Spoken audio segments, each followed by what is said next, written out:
Touchdown, Chargers!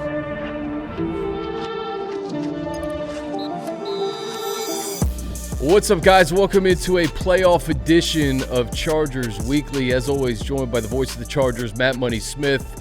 Obviously, Money, very excited for this game, but can't help but just think about what's going on in our city the last 48 hours. Yeah, look, the city's rallied around each other.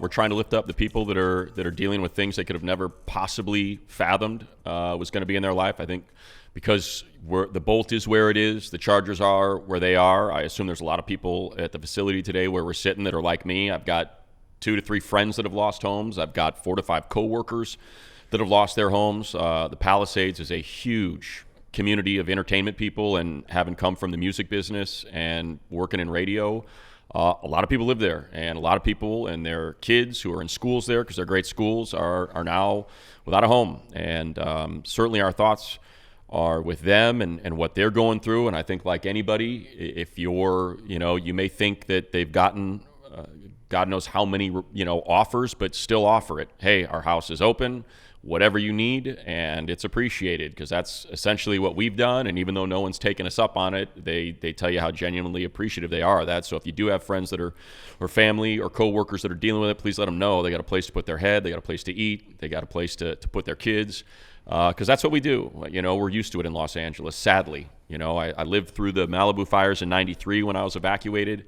And our entire neighborhood burned down, and it truly was a damn shame that our house stood, considering we were 4 idiot college kids that lived there, and all the houses behind us were families with kids, and we watched them go through the rubble of nothing but foundations and fireplaces and, holding each other and crying. It's just terrible.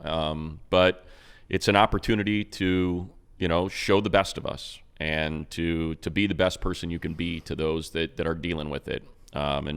And obviously, we're wearing our LAFD hats. Yeah. It's a tiny little show of support to what they're doing out there. But, man, just true heroes, that are helping everyone out. Yeah, you see the players and coaches rock these today as we get set to fly to Houston. And just driving in, man, I come from the 210, and just the cloud of smoke in Altadena, a city that is destroyed. Malibu, destroyed. Pacific Palisades. So, hopefully we provide a little bit of an escape as we get you ready for Chargers football on Saturday.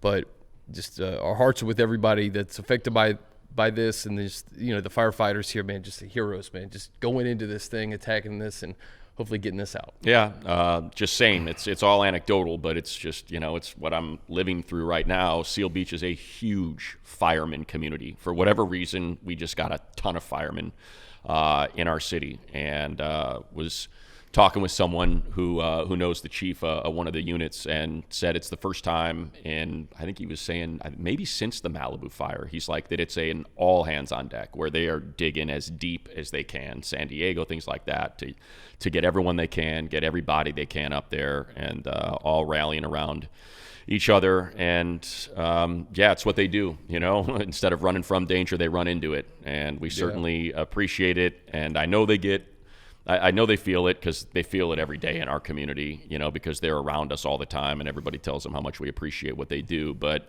I think it's, when you see the images and you see the flames and you see where they're standing and where they're drawing their line of defense, putting themselves in harm's way, we certainly appreciate it. But like you said, Chris, we're here. We're in LA.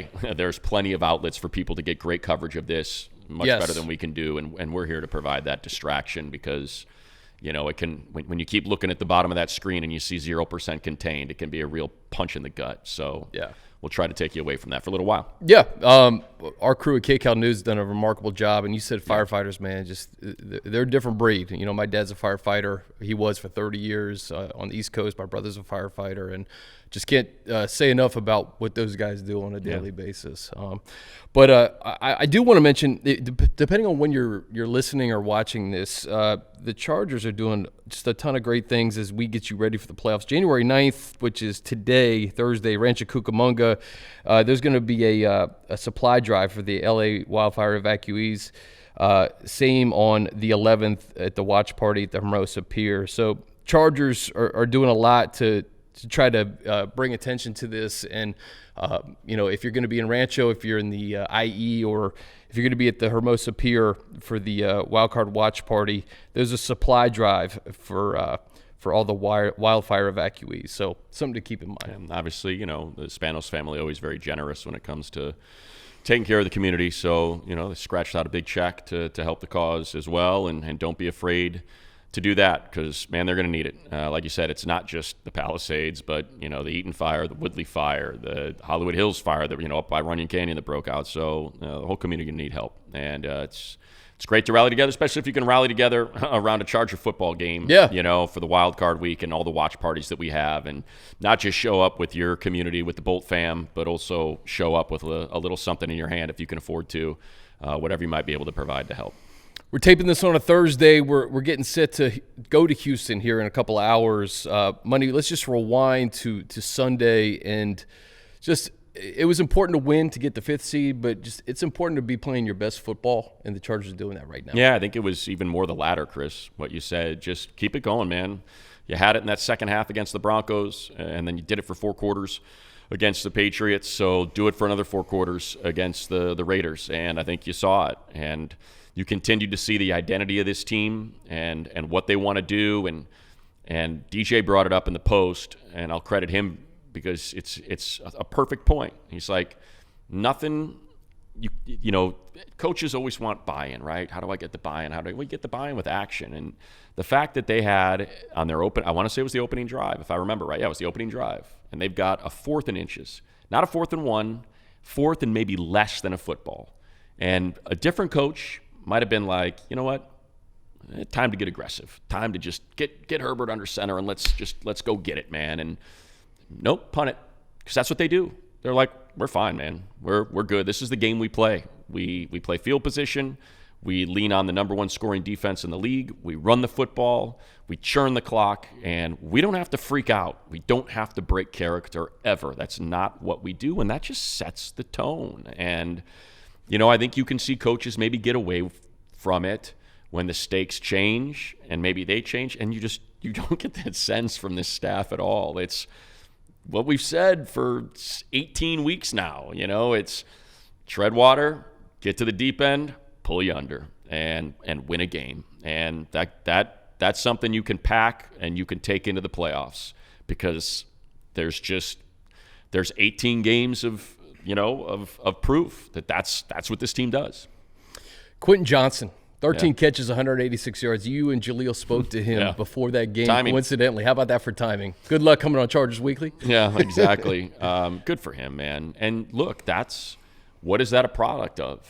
You watch that game, and Ladd's getting bracketed. They are focused on Ladd McConkey, and they are trying to take him away. And Herbert said, all right, well, I got number 1 over here, so let's just go down that road. And it's no different than what he did with Keenan in Minnesota when they were running 0 blitzes. And he's like, well, I know Keenan's going to be able to beat his guy immediately off press, so let's just do that all game. And they never adjusted, and the Raiders never adjusted. And look, those were not easy catches. No, they were Quentin not. took some freaking shots. He made that one-handed grab on the left sideline while surviving the ground as well. He was in the zone. He was, man. He absolutely was. And good for him to do it going into the playoffs and to put that – it's like, 2 weeks ago, what did we say? We said, hey, man, I love that you got Darius Davis on film now for people to think about. Oh, I love that you got Stone Smart on film now. This defensive coordinator's got to figure this out. And look out for Tucker Fisk leaking out of the backfield, because he's going to burn you for 10 yards on one of these catches as well. And now – you've got, we can double Ladd, we can bracket Ladd. Okay, go ahead. Just here's 13 catches on 14 targets, and really the 14th target was a little behind him, so you could almost say a perfect 13 of 13 for 186. Go ahead and cut that film up. Yeah, it's been great to see Quentin really pick things up. And you mentioned McConkey, 5 for 95. Let's just look at Justin's numbers. 28 of 36, 346 yards, pair of touchdowns.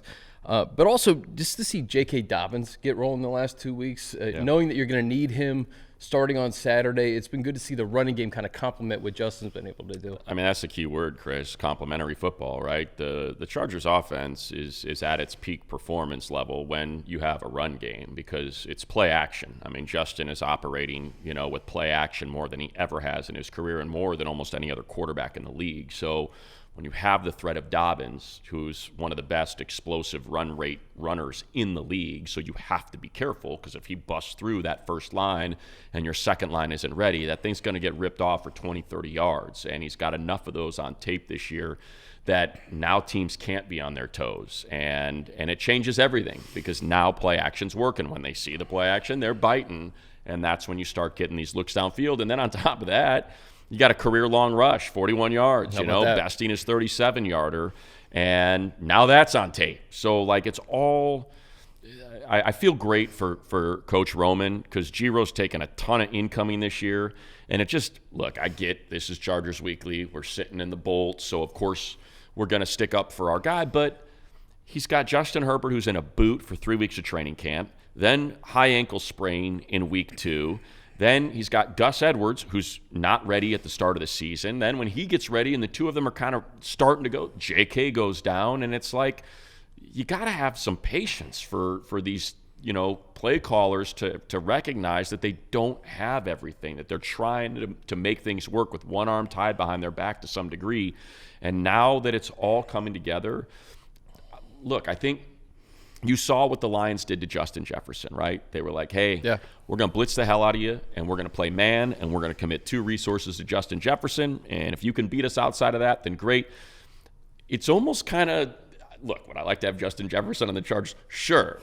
But you don't know where it's coming from with Herbert. He will give you a dose of Disley for 65 yards and a touchdown. Greg Roman's been using those tight end screens so effectively, and now you got to account for that. And when you double Ladd, he's got Q. And then look at against the Raiders, you got DJ Chark with his first touchdown, a beautiful grab and a ridiculous throw, below a defender, a little sidearm action. And then finally, Ladd gets the score with the 2-point conversion on just one of the most incredible throw, route, receiver, quarterback in sync moments that we've seen this year. Like, if I were a defensive coordinator, I say, okay, where do I want to start? Like, where, obviously you want to start with slowing down the run, but if you're going to commit those resources and Ladd's playing one-on-one and you're not playing too high, or you're putting an extra man in the box and you're daring Ladd to beat you man, he's going to beat you. Yeah. So that's where that thing's going to start. So Oh, that's what's interesting. We'll get into like Derek Stingley, for instance. Like, is he going to travel? Is he going to stay on one side of the field? And I guess to your point, if you don't have a Justin Jefferson, you don't know where Justin Herbert's going to go with the football. So yeah, you can have a Surtain or a Stingley have one side of the ball, but on the other side, Quentin, Ladd, we don't know what Justin's going to do on a week-to-week basis, and I think that's what makes this offense so dangerous. I was actually doing Houston radio this morning. They were talking about how, maybe the numbers weren't there for Justin. What do you see out of the offense? Exactly what you said. Like, it's a brand-new offense. There's no Keenan. There's no Mike. There's no Austin Eckler. So at the beginning of the year, Justin has that ankle injury. You're not going to look like you look now. And I think it's taken an entire season for Justin to build that chemistry. Keep in mind, he missed most of training camp too. Right? So you gain the chemistry with Quentin, with Ladd, with Palmer, with Chark, with Disley. And now we're seeing kind of the fruits of this offense kind of come to life. That second half of the Denver game to now, Money, the offense hasn't played better. Like, this is the exact type of football you want to be playing going into the wild card round. Yeah, and you mentioned Stingley. Look, it's a good defense, man. It's a really all good three defense. Levels. Yes, all 3 levels up front. It might be the best pair of edge rushers in the league. I think you can make a pretty compelling case it is with Danielle Hunter and Will Anderson. Guess what, though? The Chargers' strength is their tackles. So now Tim Settle's also got a lot of push. I was watching a lot of his pressures, and, man, he can just lift a dude up and put him on skates. So that's something you got to be aware of as well. But you mentioned Stingley, man. They got a young secondary that is playing their tails off. Yeah, they're good. It'll be interesting to see how, because they lost Petre's, he's down. They've lost basically 2 nickels. So they moved Lassiter there, which would be kind of fun because he and McConkey, of course, at Georgia together, if that's what they're going to do. But then they moved him back outside because that just wasn't working. I can't remember who I know they were talking about putting Brian in there. But point being, look, Ladd, I wish I had my notes out. I should grab them actually real quick just so I can dig into it, because we've already talked about the slot stats on Ladd, and you're going to have to commit a valuable resource to the slot. It's just the reality. Second most yards and receptions over expected of all slot receivers. We've talked about it. It's he and CeeDee Lamb. 801 receiving yards from the slot, plus 4.8 yards, or should say plus 4.8 receptions over expected, and his 10.7 yards per target in the slot is fourth best of any wide receiver in the league. So I don't know if those numbers make sense to people listening or watching, but are you going to put Okudah outside? Because he's really struggled this year. So if you're going Okudah outside with Stingley on the other side because you have to put Lassiter in there, well, now you've got that outside opportunity. You put a team in crisis because it's attrition. Their secondary has been hurt a little bit. It's been one of the strengths this season. Lassiter, Stingley each, or no, I think it's actually I don't think it's. I think Lassiter has 3 picks if I'm right. I think Kalen Bullock has the 5 picks as well. He's great. So Bullock and Stingley have the interceptions, but Lassiter's been great. So just fantastic. So it's really kind of where you're going to commit the resource, because we know what you want to do. You want to play man. You want to get up there, and if you do, you're going to have to be able to check every box. And I think that's going to be fun to see how they decide. Because, we talked about it going into New England, right? Are they going to have Christian Gonzalez travel with Ladd? And they really didn't. And what happened? Ladd's got 2 touchdowns, and he eats the Patriots defense up. So, that's what you want to do. You want to put a team's unit in conflict and cause them to think, to try to figure out how can we solve this problem. It was fun to hear D'Amico Ryan talk about this Chargers offense and Ladd McConkey specifically saying, like, how can I get a guy like that? So he obviously, Ladd has done enough to get the attention of D'Amico Ryan. And he mentioned Justin Herbert in saying that he's not like Josh Allen or Lamar Jackson or Mahomes in that he wants to be in the pocket. He wants to kind of figure out what you're throwing at him. And that leads me to believe that they're going to try to trick Justin, but there's not many defensive coordinators in defenses that can trick a Justin Herbert, who has 3 interceptions on the year money. I think that's really the key of the game. Is like everything that they've done throughout the year, you want it to show up in the postseason, right? The hallmark of this team has been just great red zone defense, great on third down, no turnovers. And that's what you're hoping carries over into basically a one-game elimination, win or go home. Yeah, Coach Harbaugh, I thought it was such a great way to describe it when he said, you're facing football death. It's like, we want to stay alive. We want to keep breathing. The playoffs are football death. That's what's, staring you in the face if you can't get this thing right. Look, the key is probably going to be running the ball, just from the Chargers offense versus the Texans defense. If they can run the ball and they can get that play action working, they've been susceptible to explosives, and I don't think there's a better downfield passer than Justin Herbert. And I'm not talking about 65-yard bombs over the shoulder. I'm talking about 15 plus, right? Yeah. Your guy is 15 yards, 20 yards of air downfield, hitting him in rhythm, and a 15-yard completion becomes a 38-yard gain. Like, no one is better than Justin at that.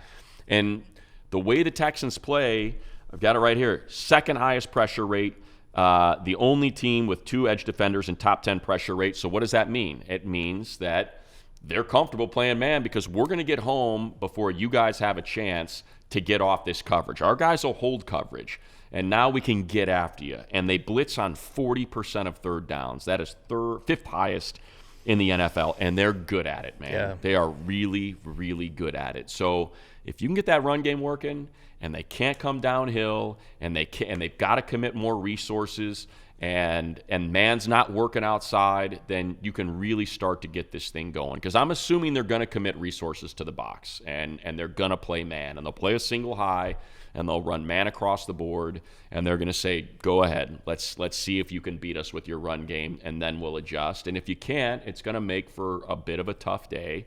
And if you can, then you can really kind of get this thing humming. One of the keys of the game, J.K. Dobbins against those linebackers, Christian Harris and Azeez Al-Shaair, who's back in the lineup after that big hit that he delivered on Trevor Lawrence. What do you see from those linebackers against this running game? We mentioned J.K. coming back at the right time. We didn't even mention Ezekiel Elliott. It's on the Chargers, by the way. And we don't know his status, but it's kind of hard to believe him wearing number 24 out there. Yeah, it's wild. It's because it's Zeke. He was at a time, in the conversation as the best running back in the league. And it's also weird that he's just 29. I don't. It just feels like he's been around for 15 years or something like that. 2016, he was drafted 4 overall. Joey Bosa was 3 overall. Right. So we got teammates. Yeah, teammates. Exactly. In and 2016 NFL draft. Yeah, and look, I hope Gus is able to go. He's put in the work. He's busted his tail to try to get out there. He's played hurt. You'd love for him to have the reward of a playoff game and to be able to contribute and help this team win. You can argue his 43-yard run against the Broncos was kind of that spark that really got this thing going. Yeah, no doubt. So I think for all the people that are just excited by the name, and they should be, Zeke's great. Zeke can run, they can. Greg Roman is so good at dialing up and drawing up run concepts and designed runs that he knows what Zeke does. He knows that if he wants to run power or he wants to run duo and let Zeke read that linebacker and get after it, it's gonna work. Zeke can sleepwalk through that stuff. Yeah. And if you can block it up, and that's what this is. It's just to the Zeke thing to get off on that tangent, like it just shows you we're in a playoff week and Joe Ortiz is still churning, still like, can I get incrementally better? If Gus can't go, as much as I love having Hassan and as good as he is in pass pro, Zeke is exceptional in pass pro, as is JK. And so that's priority number one. If you're going to be in the backfield with us, you better be able to block, and you better be able to read it, and you better be able to see it, and you better be able to react to it. And it's not easy, man. You got to do all that, and then you got to take on a guy that might be 20, 30 pounds heavier than you, running downhill while you're holding your ground. Like, it is not easy pass pro. So I don't want to make light of it, but to me, that's sort of the, okay, where are we at? And if we're here, can we get to here? And if we can get to here, then I'm going to do it. And let's get after it. It's been such a theme this season where these guys have been signed, and 3 days later, Eddie Jackson's getting 40 snaps so Derwin can stay at the big nickel against the Patriots, and he's blowing up 2 fourth downs. And that's AFC Defensive Player of the Month, Derwin James, by the way. Exactly. And that's a practice squad award, because Elijah Molden goes down. Okay, well, we don't have to put Derwin there. Drop Eddie Jackson there. We just signed him 4 days ago. He'll be fine. Marcus May a month before. Exactly right. Yeah. And so I think that's the Zeke thing is a continuation of that. It's not about finding the next undrafted free agent Pro Bowler. It's, can we get from 1 to 1.2? And if I can get to 1.2, then let's get to 1.2. It's better than 1. So, and that's kind of what we're talking about. And even if it's not this week, if they're lucky enough to get to the next round, maybe that's when Zeke makes his debut in powder blue. And that's another thing I want to talk about, because it's the noise around Los Angeles isn't the Chargers are going to run away with this one, but it seems like Rex Ryan called it a bye week for the Chargers. That's not true. And it's I think a product of 31-2 on Christmas Day with the whole world watching, and not the whole body of work with the Texans. Worst uniforms in the history of the NFL, by the way. Are they wearing those on Saturday? They better not. I called a game in just ridiculously dense fog on the farm at Stanford, and it was Stanford versus Oregon. Stanford was in their cardinal and white pant, and Oregon was in white top, neon, silver pants. Oh no, I wish it was neon. White top, silver pants, silver numbers. Couldn't see it. You couldn't see numbers. I basically called Masoli back to throw, completes it to somebody. Yeah. And it's for 8 yards. Play-by-play guy's worst nightmare. And those Texans uniforms, all black with maroon numbers and dark blue lining. It's like, what are you doing? Why? And our booth at the taxi, listen to me. It's all about me. And I'm all the way up, 7 stories high. And now I've got to figure out, is that 51 or is that 55? I think it's 50. No, it's 51. Oh, no, it's not. It's 68. Like, sorry. Can I sidebar? All right, speaking of sidebars, I think I've hit the statute of limitations. I used to work for the Redskins in 2005. They came up to me. I was like a marketing assistant, and they said, hey, Chris, can you stand up for a second? They're like, yeah, you'll do. He goes, be at FedEx Field tomorrow. I said, okay. They had me model black uniforms that they were like trying to get approved through by the league. Right. And it was the coldest day I've ever experienced. I was wearing. Are you in pads? I'm in pads. Okay. I'm in pads. I'm doing outs. I'm going in 3-point stances. Look at you. And what they did was they put NFL Films music to it, and they sent it to Paul Tagliabue Do you still have it? for approval. It's like on a DVD ROM. I can't. hope it's in storage because it's we got to get it's that. one of the more hilarious Gotta things get that. you've ever We seen. absolutely have to get our hands on that. But they wanted to see what the numbers would look like, for people like yourself calling the game. Right. It was one of the more embarrassing things in hindsight, but if we're on the tangent of numbers and uniforms, Hold on a second. Hello? Yeah, Josh. Got it.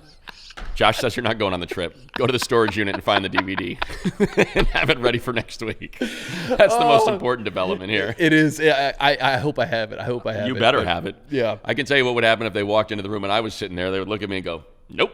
Next one. No one's going to buy that guy's a football player. I don't know where we were talking Texans and I derailed it with the uniform talk. It was the Christmas Day game that everybody's thinking Everyone's about. thinking about 31-2 Texans and not the 10-win Texans. And listen, C.J. Stroud has struggled a little bit this year. He's been hit a lot. I think 52, only Caleb Williams has been sacked more. Yeah, 52 sacks. 52 sacks and even is a more lot. hits. And it's weird because Laremy Tunsil is one of the best tackles in the league. I mean, he still is. He's fantastic. It sounds like his penalties have been bad, and the rest of the line has been bad. Yeah. So that's kind of what they're running into. Is offensive line is basically you can't have a. I'm just trying to think of the best way to put it because they're all good players. They're in the NFL, but let's just say if it's a 1 through a 5, you can't have any 1s. Man, you can get by with 5 threes. You can get by with 2 5s, or you can get by with a 5, a 4, and 3 2s. You cannot get by with 4 5s and a 1. Like, you just can't. Yeah. It doesn't. They will attack it relentlessly, and you can do that.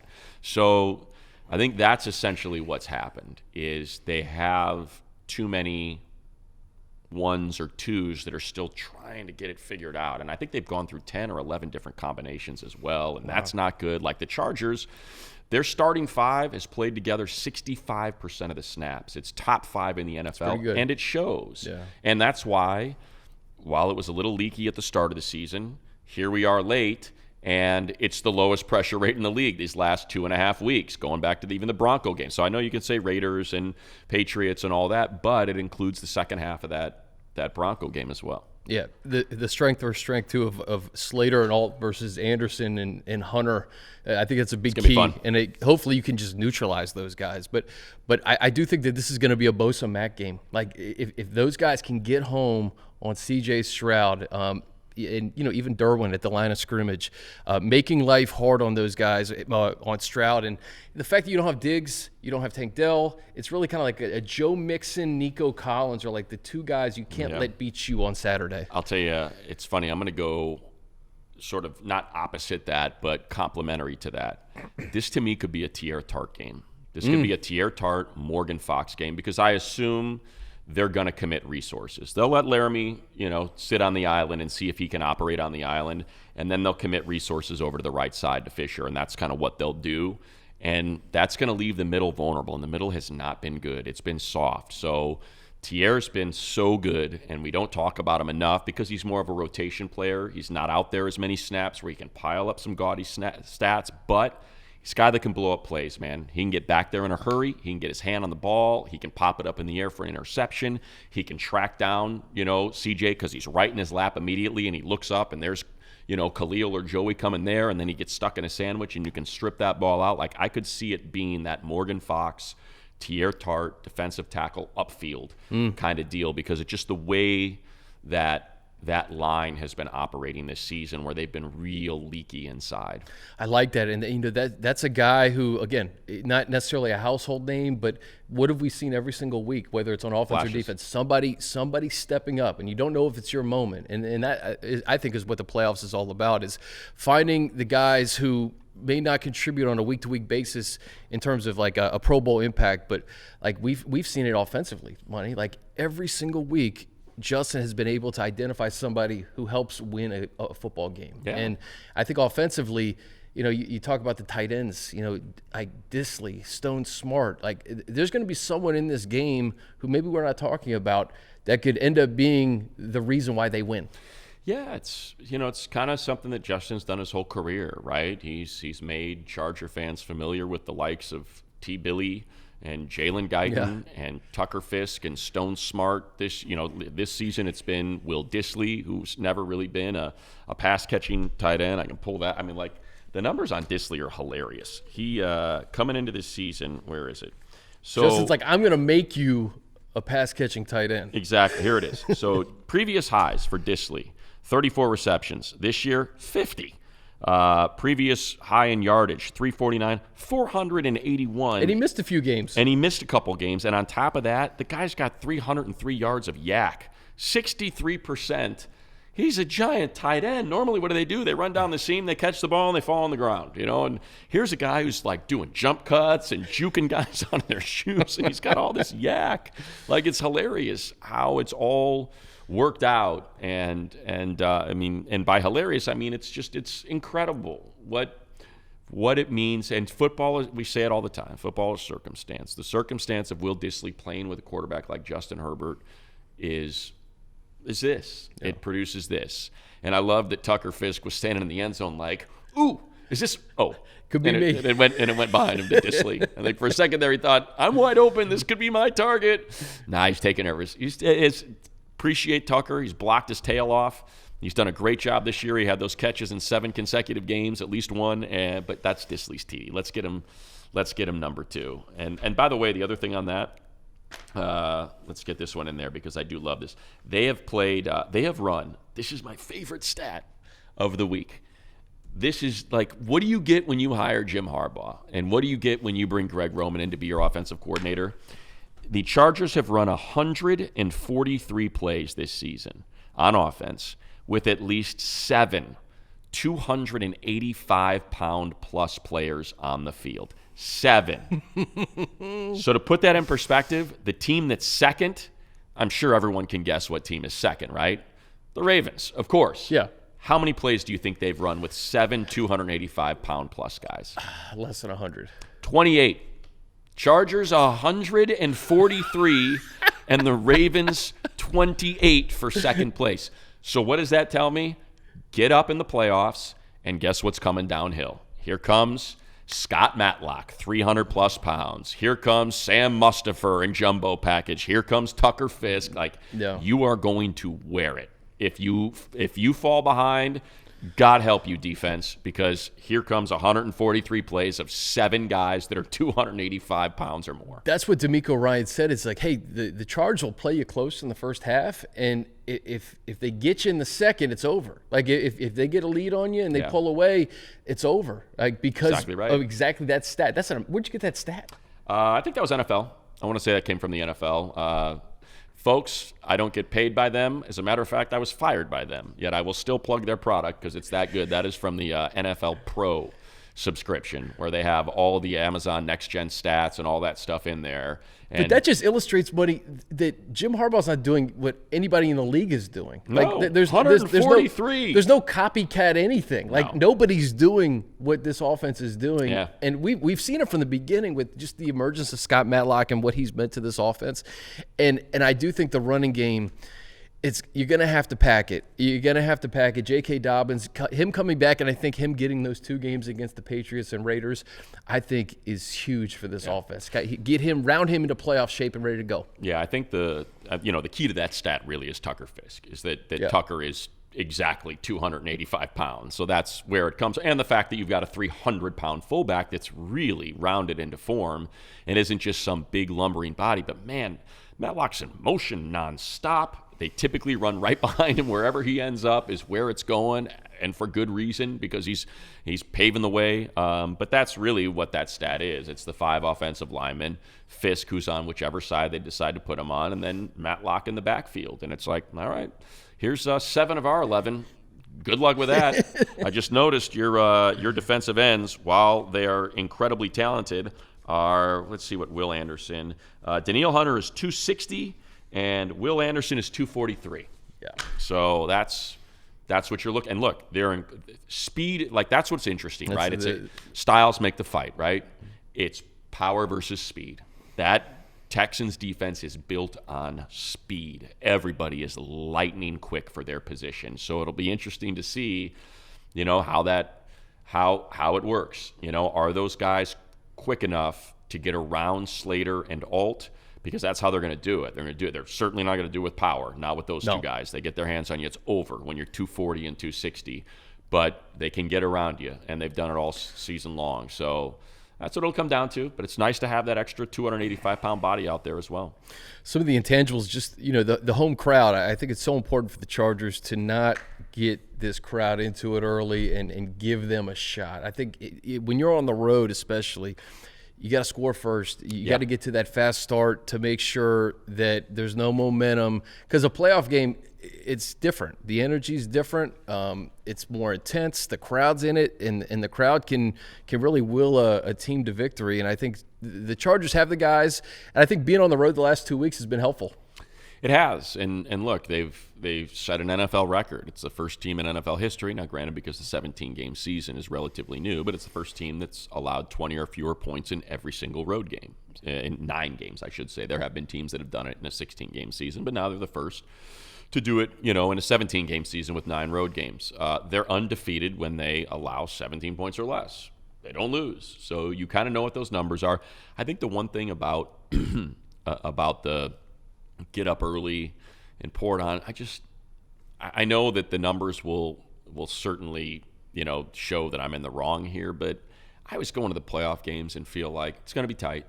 These are good teams. They're all playoff teams, man. It's going to be tight, and I want a team that's built to win a tight game, and I know for a lot of Charger fans watching or listening, they're like, huh?